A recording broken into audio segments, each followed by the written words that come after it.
14장. 이스라엘 장로 두어 사람이 나와 내 앞에 앉으니 여호와의 말씀이 내게 임하여 이르시되, 인자야, 이 사람들이 자기 우상을 마음에 들이며 죄악의 걸림돌을 자기 앞에 두었으니 그들이 내게 묻기를 내가 조금인들 용납하랴. 그런즉 너는 그들에게 말하여 이르라. 나 주 여호와가 말하노라. 이스라엘 족속 중에 그 우상을 마음에 들이며 죄악의 걸림돌을 자기 앞에 두고 선지자에게로 가는 모든 자에게 나 여호와가 그 우상의 수요대로 보응하리니, 이는 이스라엘 족속이 다 그 우상으로 말미암아 나를 배반하였으므로 내가 그들이 마음먹은 대로 그들을 잡으려 함이라.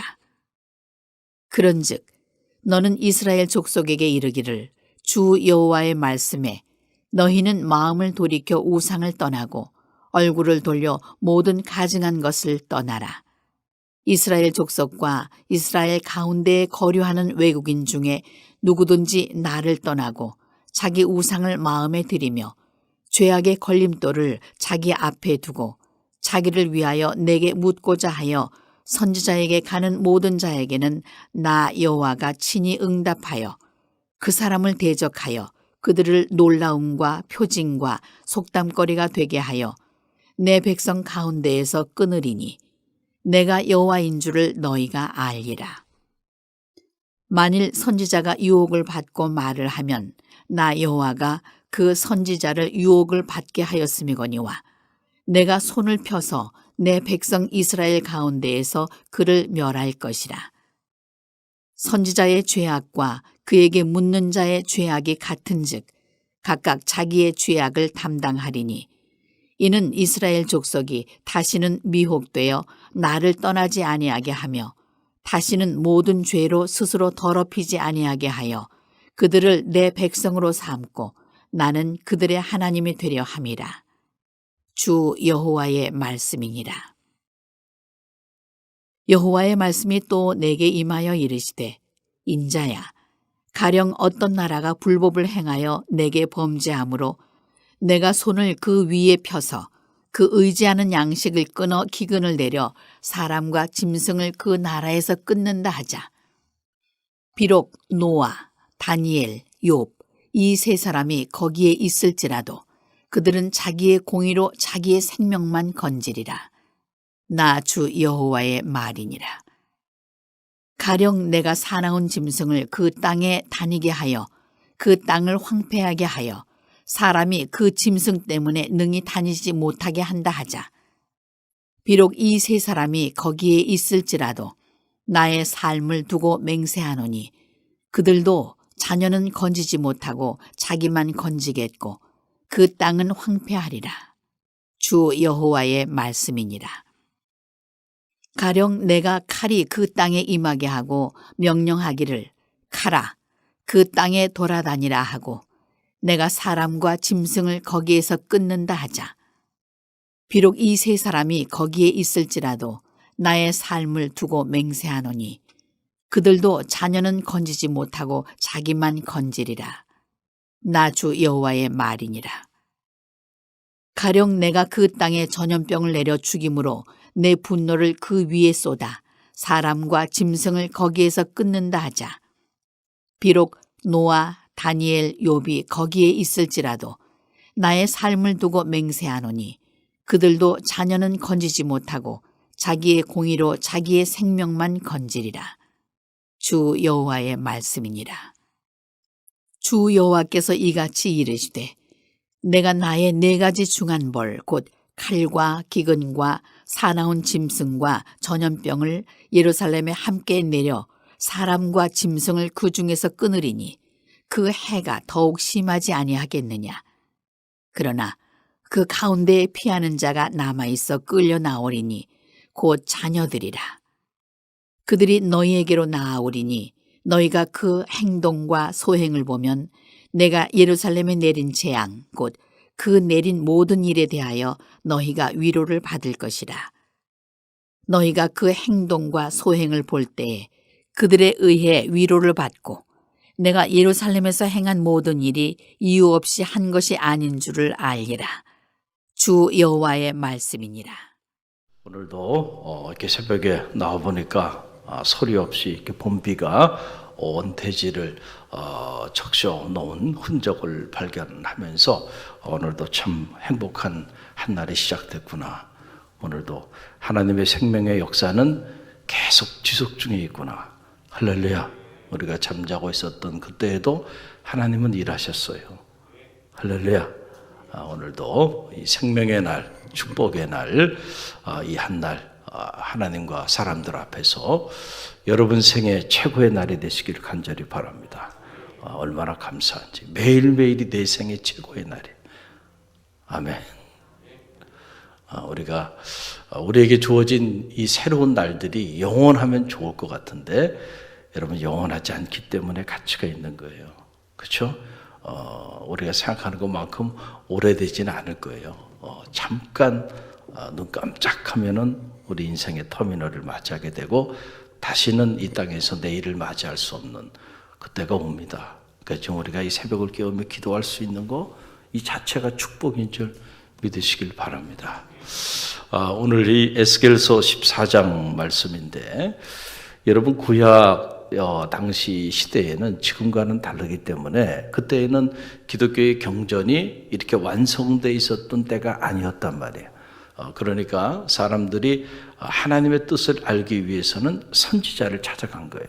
그 선지자에게 하나님의 뜻을 물었다라고 하는 그런 얘기죠. 오늘 이 에스겔서 14장에 보게 되면 이스라엘의 장로 두요멍이 에스겔을 찾아온 겁니다. 찾아온 목적은 다른 게 아니죠. 선지자에게 하나님의 뜻을 묻기 위해서 찾아온 거예요. 자, 그런데 그들이 저 예루살렘에서 왔는지 아니면 바벨론 이 포로기 안에 자리하고 있는 사람들 중에 리더격인 장로들이 왔는지는 정확히 알 수는 없어요. 그러나 대부분의 학자들은 바벨론 포로기 속에 던져져 있었을 때 그때 거기에 영적인 리더로 세웠던 장로들, 그 장로들이 찾아온 겁니다. 그 장로들이 찾아온 목적이 있었겠죠. 그 목적은 다른 게 아니에요. 아마도 이 유다 민족의 장래가 어떻게 될 것인가 얼마나 궁금했을까요? 그리고 우리는 언제쯤 이 포로 생활로부터 벗어날 수 있을까? 어떻게 보면 민족의 미래를 걱정하고 그리고 공동체의 운명을 걱정하는 정말 훌륭한 리더의 모습을 갖고 있는 장로들이에요. 자, 그런데 어떻게 된 일인지 하나님은 에스겔을 통해서 그들이 묻는 그들의 질문에 대해서는 전혀 관심이 없습니다. 그리고 오늘 말씀을 보게 되니까 그들을 향한 엄청난 말씀이 선포되는데 참 견디기 어려울 정도의 말씀이 그들에게 선포되고 있어요. 하나님이 그들을 보니까 그들이 선지자를 찾아와서 하나님의 뜻을 묻는데 여러분 우리가 겉으로 보면 얼마나 경건하고 거룩하고 영적인 사람입니까? 다른 사람도 아니고 선지자를 찾아와서 하나님의 뜻을 물을 정도의 열정이 있고 그 정도의 경건한 그런 삶의 모습을 갖춘 사람들이에요. 그러나 영적으로 하나님이 보기에 그들의 마음에는 우상이 가득하다. 그들의 영혼에 우상이 가득하다. 그래서 그 마음속에 우상을 두었던 위선자였음을 알게 되고 그리고 그들에 대한 무서운 재앙을 선언하시는 이런 내용이 이 에스겔 14장에 나와요. 먼저 1절로 3절 말씀을 우리가 들여다봅니다. 1절로 3절 함께 읽습니다. 이스라엘 장로 두어 사람이 나와 내 앞에 앉으니 여호와의 말씀이 내게 임하여 이르시되 인자야 이 사람들이 자기 우상을 마음에 들이며 죄악의 걸림돌을 자기 앞에 두었으니 그들이 내게 묻기를 내가 조금인들 용납하랴. 자, 그랬어요. 이스라엘의 두어 장로가 왔어요. 왔는데 하나님의 말씀이 에스겔에게 임합니다. 그들이 어떤 사람들인지 아느냐? 그들은 보니까 자기 우상을 마음에 들이며 죄악의 걸림돌을 자기 앞에 둔 사람들이다. 그러니 그들이 어떤 질문을 하든지 내가 그 질문들을 용납하겠느냐? 그 행위는 무슨 얘기? 어떤 질문을 하더라도 그 질문들에 대해서 내가 답하지 않을 거야. 그 사람들에게 대해서는. 왜냐하면 그들의 마음의 우상이 있어. 그들의 삶의 앞자리에 우상을 앞세우고 그래서 걸림돌이 되고 있는 그러한 사람들이다라고 하는 사실입니다. 자, 그러면 그들의 우상이 뭐였을까? 저는 이 에스겔서 14장을 묵상하면서 큰 충격을 받게 돼요. 여러분 그 내용이 이 7절과 8절에 이렇게 나오는데 놀라운 일이 아닐 수가 없습니다. 여러분 7절로 8절 함께 읽어봅니다. 이스라엘 족속과 이스라엘 가운데 거류하는 외국인 중에 누구든지 나를 떠나고 자기 우상을 마음에 들이며 죄악의 걸림돌을 자기 앞에 두고 자기를 위하여 내게 묻고자 하여 선지자에게 가는 모든 자에게는 나 여호와가 친히 응답하여 그 사람을 대적하여 그들을 놀라움과 표징과 속담거리가 되게 하여 내 백성 가운데 끊으리니 내가 여호와인 줄 너희가 알리라. 여러분 이 말씀을 자세히 들여다보세요. 우리가 언제나 보면 어떤 사람의 철학도 아니고요. 어떤 사람의 사상도 아니고요. 우리를 향한 하나님의 뜻을 선명하게 정직하게 우리가 대면하고 그 말씀을 알려면 말씀을 들여다봐야 합니다. 할렐루야. 말씀이 기준이 되어야 되는데 이 말씀을 가만히 이렇게 보세요. 자, 보세요. 보면은 그들이 와서 질문을 던지는데 자, 보세요. 우상을 마음에 들이고 죄악의 걸림돌을 누구 앞에 뒀어요? 자기 앞에 뒀다. 이 사람들이 그런 사람들이에요. 자기 마음에 우상이 있고 그리고 자기 앞에 우상의 걸림돌을 둔 사람인데 그들이 묻는 질문을 보니까 질문의 목적이 나와요. 누구를 위하여? 자기를 위하여 내게 묻고자 하여. 자기를 위하여 묻는 사람들이야. 그러니까 하나님을 위하여 묻는 사람들이 아니야. 이 사람들이 비록 선지자를 찾아와서 민족의 미래를 얘기하고 뭐 이런저런 물음을 던졌지만 그 물음들이 다 하나같이 누구를 위한 거야? 누구를 위한 거예요? 자기를 위한 물음들이야. 다 자기를 위한 물음들이지. 하나님을 위한 물음이 아니야. 그러니까 우리는 이런 것들을 어떻게 보냐? 겉으로 보면 영적인 모습이죠. 영적인 물음이에요. 왜냐하면 선지자를 찾아와서 난세에 민족의 미래에 대해서 이런저런 또 자기 삶에 대해서도 많은 질문들을 또 자기 가정에 대한 많은 질문들도 던졌을 거예요. 그러나 가만히 보니까 그 모든 것들이 다 누구를 위한 거예요? 자기를 위하여. 자기를 위하여. 하나님을 위한 것이 아니야. 자기를 위한 거야. 다 자기를 위한 거야. 여러분 우상 중에 최고로 무서운 우상은요. 이 자기라고 하는 우상이에요. 자아, 나라고 하는 이 우상이 이게 내 마음속에 딱 자리하고 있어가지고요. 이게 걸림돌이 되는 거예요. 이게.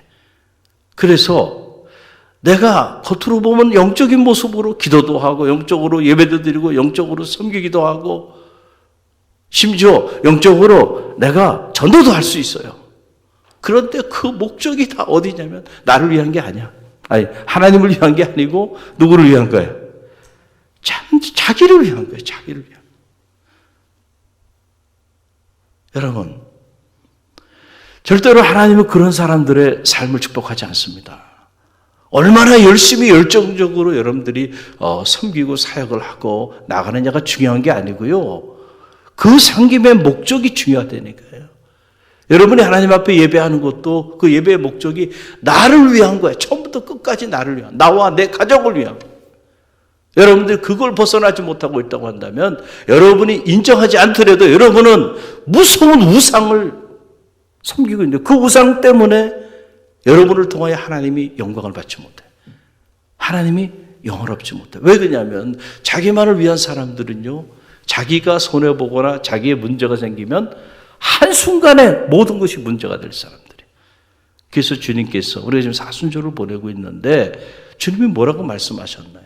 누구든지 나를 따라오려거든 자기를 부인하고 자기 십자가를 지고 나를 쫓을지니라. 할렐루야. 가만히 보면 모든 문제의 출발점 그 첫 자리에 누가 있냐? 자기가 있어요, 자기. 그래서 자기 자아가 너무 강한 사람들은요, 조심해야 돼. 그런 사람들은 쓰임받기 어려워. 그래서 날마다 사도 바울도 날마다 나는 죽노라. 자기를 죽여야 돼.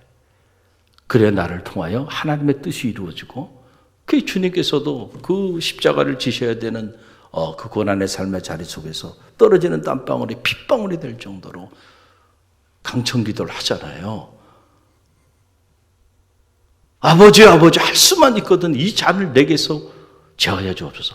이건 마지막 순간까지 주님의 마음이에요. 그러나 내 뜻대로 마옵시고 아버지의 뜻대로 되기를 원하나이다. 결국 아버지의 내 뜻을 내려놓고 나를 내려놓고 그 자리에서 아버지의 뜻을 이루는 삶이 시작되는데 그 쉬운 일은 아니에요. 그래서 우리가 기도하는 기도의 목적도, 궁극적인 목적도 결국 나를 죽이는 일입니다. 그러니까 여러분이 기도하는 여러분의 기도의 첫 자리에 뭐가 있어야 될까요? 우리가 자녀를 위해서도 기도하고 가정을 위해 기도하고 많은 기도 제목을 가지고 주님께 기도하는 거 잘못된 게 아니에요. 그런데 여러분이 꼭 잊지 말아야 되는 거, 하나님. 내가 하나님의 뜻을 이루기 위하여 기도해야 되는데 자녀를 위한 기도든 그것이 어떤 기도든 그것을 통해서 하나님의 뜻이 이루어지길 원합니다. 그런 것들을 통해서 하나님이 영광을 받기를 원합니다. 그걸 통해서 복음이 드러나기를 원합니다. 생명이 살려지기를 원합니다. 하나님의 영광이 가려질까 두렵습니다. 여러분 이런 기도하고 그거는 관심이 없어. 처음부터 끝까지 나와 내 가족 오직 그것만을 위해서 여러분들이 구한다면 여러분은 영적인 리더가 아니에요. 어제도 우리가 밤 10시 넘어까지 이렇게 3단계 훈련을 했는데 훈련을 하면서 일반적인 리더와 영적인 리더의 차이가 뭐냐? 출발점 자체가 일반적인 리더는 나에게 모든 게 초점이 맞춰져 있는 거예요. 내 뜻을 실현하는 거, 자아를 실현하는 거, 내 비전, 내 꿈을 이루는 거. 여러분 그게 맞춰져 있는 거예요. 그러나 영적인 리더는 뭐예요? 내 뜻이 아니고 하나님의 뜻을 이루는 거. 그게 목적이에요. 하나님의 뜻을 이루는 게 목적이기 때문에 나를 부인해야 되는 거예요. 할렐루야. 그래서 훈련이 필요해요. 훈련 받지 않으면 누구도 나를 부인하기 어려워요. 훈련 받아도요. 훈련 받아도 안 되는 사람들도 있어요. 그래도 훈련 받아야 돼. 할렐루야. 그래서 하나님의 뜻을 이루기 위해서 내가 죽어야 합니다. 내가 죽어야 나를 통하여 하나님의 뜻이 이루어지기 때문에. 할렐루야. 그래서 영적인 리더에게 있어 경건은 가장 중요한 거예요. 경건. 내가 경건한 삶을 살지 않으면 절대로 우리는 우리의 삶에 내가 원하든 원치 않든 끔찍한 나라고 하는 우상들을 섬기고 살아가고 있다. 그때 하나님의 축복의 문이 열리지 않는다라고 하는 사실이에요. 그래서 오늘 말씀을 보세요. 4절로 6절 말씀 보게 되면 자, 그들을 향한 하나님의 말씀인데 4절로 6절 함께 읽어봅니다. 그런즉 너는 그들에게 말하여 이르라. 나 주 여호와가 말하노라. 이스라엘 족속 중에 그 우상을 마음에 들이며 죄악의 걸림돌을 자기 앞에 두고 선지자에게로 가는 모든 자에게 나 여호와가 그 우상의 수요대로 보응하리니 이는 이스라엘 족속이 다 그 우상으로 말미암아 나를 배반하였으므로 내가 그들이 마음먹은 대로 그들을 잡으려 함이라. 그런즉 너는 이스라엘 족속에게 이르기를 주 여호와의 말씀에 너희는 마음을 돌이켜 우상을 떠나고 얼굴을 돌려 모든 가증한 것을 떠나라. 아멘. 우리는 우상 그러면 무슨 엄청난 무슨 이런 동상을 세워놓고 그리고 그 앞에 가서 절하고 그런 것으로만 생각하는데 물론 그것도 우상이에요. 그러나 에스겔 14장에 나오는 우상은 그런 외부적인 우상이 아니고 내면의 내적인 우상, 가장 무서운 우상이에요. 그게 바로 뭐야? 나라고 하는 우상이에요. 모든 것의 중심에 내가 있어요. 나를 위하여, 다 나를 위하여 하는 거예요. 나를 포기하고 하나님의 뜻을 이루고자 하는 그런 삶의 모습을 상실해버렸다고 한다면 오늘 에스겔 14장의 말씀이 이 장로들의 모습이 오늘 우리의 모습이 될 수 있다라고 하는 그런 사실입니다. 그래서 에스겔서 8장에도 보게 되면 예루살렘에 있던 장로 70인이 우상에 빠져 있는 모습에 대한 내용들이 나오죠. 자, 외부적인 우상에 그들이 빠졌어요. 그런데 오늘 이 에스겔 14장에 보게 되면 그들의 마음에 어떤 우상이 나라고 하는 그 우상에 빠져 있는 그 장로들의 모습을 보게 됩니다. 결국 이 일로 인하여 그들만 우상에 빠진 것이 아니고 그들이 그렇게 우상에 빠지게 되게 되니까 그들이 리더입니다. 그러니까 그들과 함께 했던 온 백성들도 그것을 그대로 보고 그리고 그들도 다 우상에 빠지게 되는 이런 안타까운 일들이 일어나게 되었다라고 하는 그런 사실입니다. 여러분, 주님께서 우리에게 기도에 관한 말씀을 가르쳐 주실 때 너희는 이방인처럼 기도하지 말라래. 왜 그랬을까? 저는 이 에스겔 14장을 묵상하면서 그 말씀이 다시 또 떠올라요. 왜 이방인의 기도와 너희의 기도가 달라야 하는가? 이방인들은 무엇을 먹을까, 무엇을 마실까, 무엇을 입을까, 날마다 그런 것들을 걱정하고 근심하고 그런 것들을 위해 구한다는 거예요. 그게 곧 뭐예요? 오늘 에스겔 14장에 보게 되면 나를 위한 기도입니다. 그렇죠? 나를 위한 기도야. 그런데 주님께서는 뭐라? 그 모든 것은 너에게 있어야 될 것을 하늘 너희 아버지가 다 알아. 너희는 그런 것들 구하지 말고 뭘 위해? 너희는 먼저 그의 나라와 그의 의를 구하라. 그리하면 이 모든 것을 너희에게 더하여 주시리라. 우선순위에 대한 얘기잖아요. 이게 무슨 뭐 근심하고 기도해야 되냐, 근심 없이 기도해야 되냐 이런 문제가 아니라니까요. 무엇을 먹을까, 무엇을 마실까, 무엇을 입을까는 나를 위한 기도입니다. 나와 우리 가정을 위해서. 그렇죠? 이방인들이 구하는 거예요. 그러니까 그 이방인들은 기도는 하지만은 그 이방인들의 마음속에는 우상이 있는 거예요. 하나님이 없어. 십계명의 제2계명이 무너져 버린 거예요. 그렇죠? 자, 그런데 너희는 먼저 그의 나라와 그의 의를 구하라. 그러면 어떻게 먼저 그의 나라와 의를 구할 수 있을 거예요? 나를 포기해야만 가능해. 할렐루야. 그러니까 이 말은 다시 해석하면 너희 안에 끊임없이 일어나는 그 우상을 제거하라는 얘기예요. 할렐루야. 그리고 God first, I am second. 하나님을 우선순위의 최고의 자리에 모셔요. 그럴 때 저 하나님을 어떻게 기쁘시게 해드릴까? 저 하나님의 내게 맡겨진 사명은 뭘까? 우리가 거기에 초점을 맞추게 돼요. 그러니까 나는 그걸 위하여. 그러면 구하지 않았지만은 모든 것을 채워주시는 하나님의 은혜를 체험하게 되는 거예요.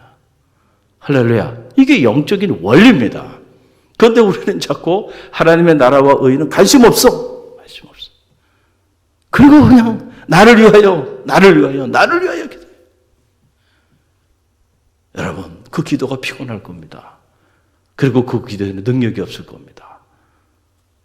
갈릴리 교회는 성숙한 교회죠. 말씀의 기반 위에 세워진 교회. 할렐루야. 그럼 오늘 우리가 뭘 해야 될까? 답이 나와야 돼. God first, I'm second 하면은 하나님은 you first, I'm second. 저는 하나님 그러신다고 확신합니다. 여러분이 하나님을 위해 최선을 다하면 하나님도 여러분 인생을 위하여 최선을 다하여 주실 거예요. 하나님의 나라와 의를 위해 최선을 다하는 그 사람을 하나님이 외면하시겠느냐? 외면하지 않아요. 구하지 아니한 것까지 채워주시는 은혜가 있다니까요.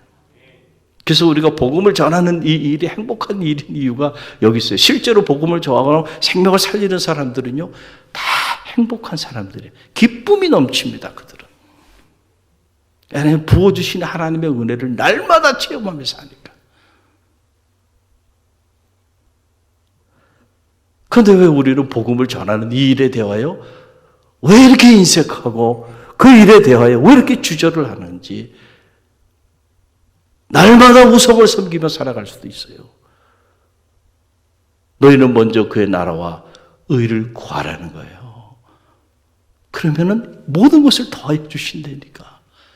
내 삶을 통하여 내게 준 시간과 물질과 에너지와 지혜를 통하여 어떻게 하나님의 나라와 의를 세워나갈 것인가. 여러분이 거기에 정말 진심으로 간절한 마음으로 열망을 가지고 기도하고 움직여 보세요. 어떻게 하나님이 그런 사람을 축복하지 않을 수가 있겠는가. 할렐루야. 우리 기도가 이방인의 기도가 아니고요. 누구의 기도? 하나님의 자녀의 기도가 되시기를 간절히 바랍니다. 그럴 때 하나님께서 구하지 않은 모든 것까지 더하여 주시는 은혜가 강력하게 임하게 될 줄로 믿습니다. 자, 오늘 주신 말씀 우리가 가슴에 새기고 기도하며 나아가고요.